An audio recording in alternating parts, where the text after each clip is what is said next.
All right, how about everybody doing out there today? This is Mr. Muscarella coming at you. And in this video, we are going to take a look at solving trig equations using one of the other fundamental trig identities. But first, let's review what we did last time. In this review, what I'd like you to do is go ahead and solve this equation from 0 to 2 pi.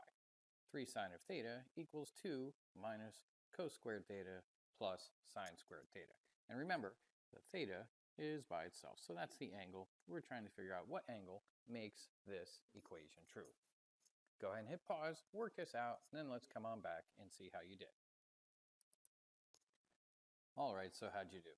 Hopefully, you came up with the 3 correct answers of pi over 6, 5 pi over 6, and pi over 2.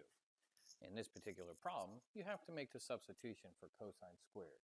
You're going to substitute that out, and in its place, 1 minus sine squared is going to replace it.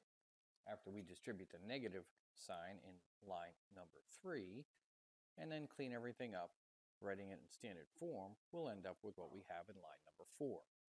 Line number 5 is our factoring, and then of course, we skip the part where we set them equal to 0, because you can probably do that in your head.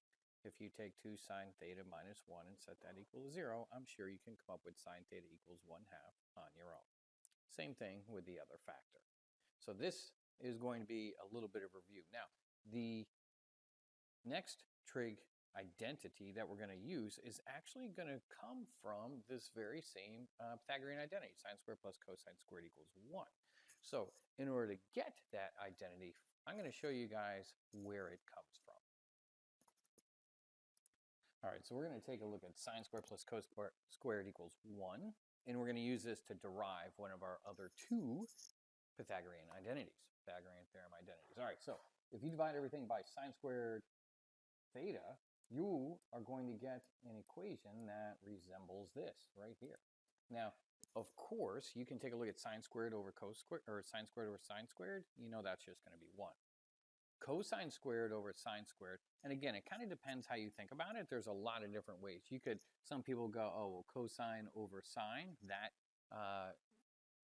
is one way to recognize this, or another way you could recognize that cosine is your x coordinate on the unit circle and sine is your y coordinate. Either way that you analyze that, cos squared over sine squared would be the same thing as cotangent squared. So that's going to change also, as is 1 over sine squared. Sine squared, the reciprocal identity for that is cosecant squared. So that's going to give us the following trig identity here. So this is one version of it right here, where we would just have 1 plus cotangent squared equals cosecant squared.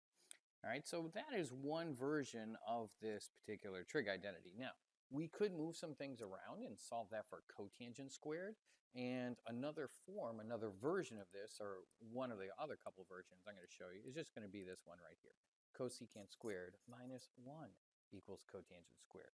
Now, the thing that you always want to pay attention to when you are working with Pythagorean theorem identities are these values right here. So cosecant squared would be replaced by all of that, 1 plus cotangent squared. And the same thing, similarly, you would replace cotangent squared with that entire piece on the left, cosecant squared minus 1. Now, whatever you are replacing, whatever you're substituting out, that is going to be kind of the same clue as it was when we did the other Pythagorean identity. Sine squared plus cosine squared equals 1. So let's take a look at our first of 2 examples. All right, so here's our first equation that we're going to solve. Negative 1 plus cosecant theta minus, or plus cotangent squared theta equals 1. Now, when you see the theta like that, you can just assume that there's parentheses around it, because some of the other ones that you'll do might have a 2 next to the theta or a 4 next to the theta, but those are ones coming later on. Now, to analyze this and go, all right, what do I replace? Because a lot of people are like, oh, cotangent squared, right? That's located here in my Pythagorean identities. I see cotangent squared, but be careful. That is not necessarily the main thing you want to look at. What you want to look at is actually the linear term, because cotangent, remember, cotangent squared, that's going to be a quadratic term. So you're going to look for your term that is linear. And again, linear term just means it is a variable term that is raised to the first power. So cosecant, this tells you cosecant is going to give you the clue. That's what you want the entire trig function to be in terms of. You want it all to involve the cosecant function. So if I look down at my options here, I have I'm going to replace cotangent squared with this part right here, cosecant squared minus 1. So all of that, so cosecant squared theta minus 1, that is what's going to get replaced, or that's what's going to replace cotangent squared. So that is our replacement, equals 0.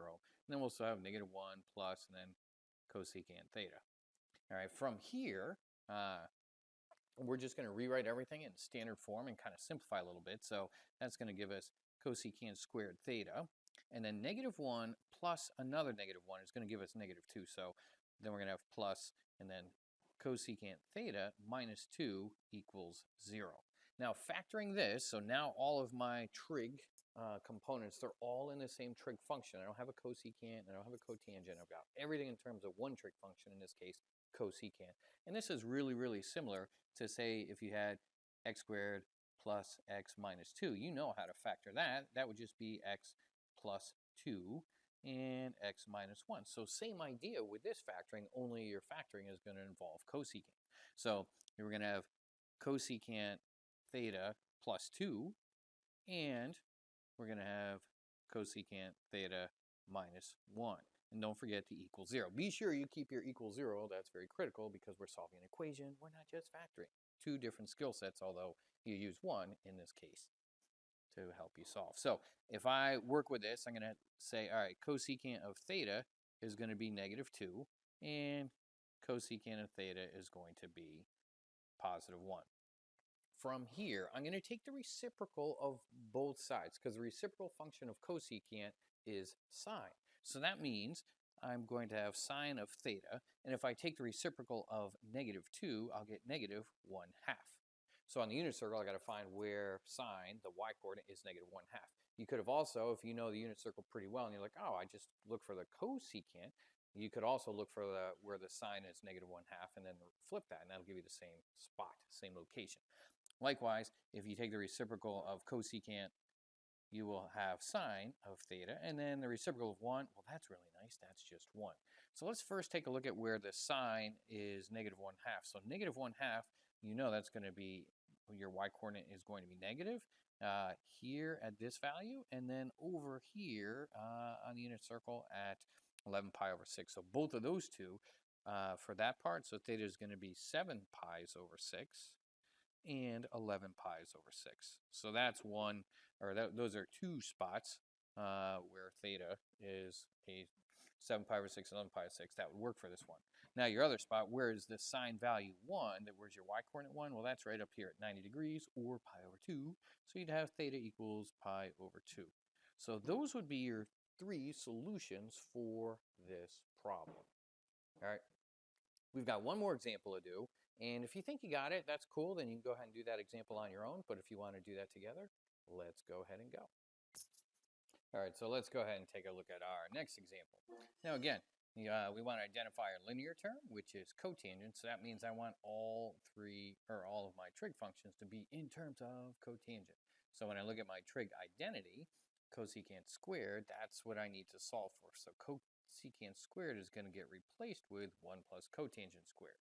All right, no big deal. So you have 0 equals 1 plus cotangent squared theta, and then minus 2 cotangent theta. Now we're going to rewrite this in standard form, which is going to give us cotangent squared theta minus 2 cotangent theta, and then plus 1.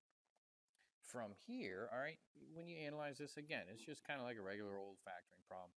You're going to have x squared minus 2x plus 1. And this is a perfect square trinomial. So you'd have x minus 1 with another x minus 1, right? So same idea, except we're involving a trig function. So that's going to give us cotangent theta minus 1 and another cotangent theta minus 1. Now, since both of these are the same factor, I only need to solve one of them. So cotangent theta minus 1 equals 0, but of course most people usually will skip that step and go right here to cotangent theta equals 1. Now, maybe you know where that is on the unit circle, or take the reciprocal of both of them, and you would get tangent of theta equals the reciprocal of 1 is just 1.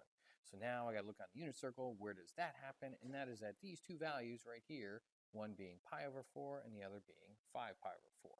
So theta is going to be pi over 4 and 5 pi over 4. All right, that's it for this video, my mathletes. Hopefully, by now, you understand how to solve some pretty basic trig equations using these Pythagorean identities. Thanks for watching, mathletes. You guys have a great day, and I will catch you later.